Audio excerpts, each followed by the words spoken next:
Shalom, bon Erev Shabbat, Nasso. Nasso, la paracha nous parle de beaucoup de sujets. Et à la fin, on parle des korbanot, des offrandes, qui ont été apportées au Mishkan, dans le sanctuaire du désert, par les 12 princes d'Israël. L'inauguration du Mishkan a été le 1er Nissan, et pendant les 12 premiers jours, chacun des princes d'Israël a apporté une offrande, des korbanot, la Chanoukat HaMizbeach, pour l'inauguration de l'autel et du Mishkan. Et là, on remarque quelque chose de très étonnant. La Torah décrit chaque prince, en commençant par Yehuda, Nachshon ben Aminadav, ce qu'il a apporté.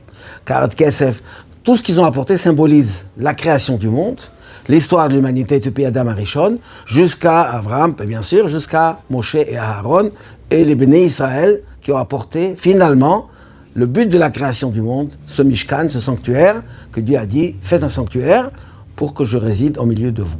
Et ça retrace donc la raison d'être de la création. Très bien, on voit ça, c'est symbolique, il y a différentes explications de ces symboles, très bien.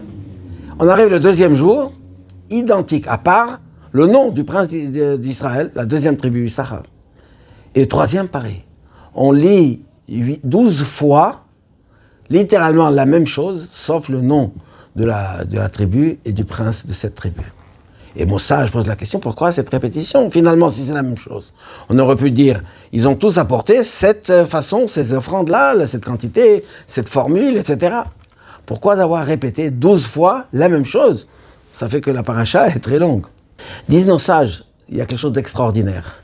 Parce que quand on regarde dans les Midrashim, on voit que même si en apparence c'est identique, chacun avait une kavana, une intention différente. Et la quantité et la qualité, tout ce qu'on dit, représentait quelque chose d'autre. On a cité la première, la création du monde, l'histoire, mais chacun des princes avait une autre interprétation, une autre signification. Quelque chose qui était particulier à lui et à sa tribu. Et là, on voit quelque chose d'extraordinaire pour nous. Le peuple juif, nous sommes un seul peuple. Un Dieu, une Torah, une terre d'Israël, et nous sommes comme un.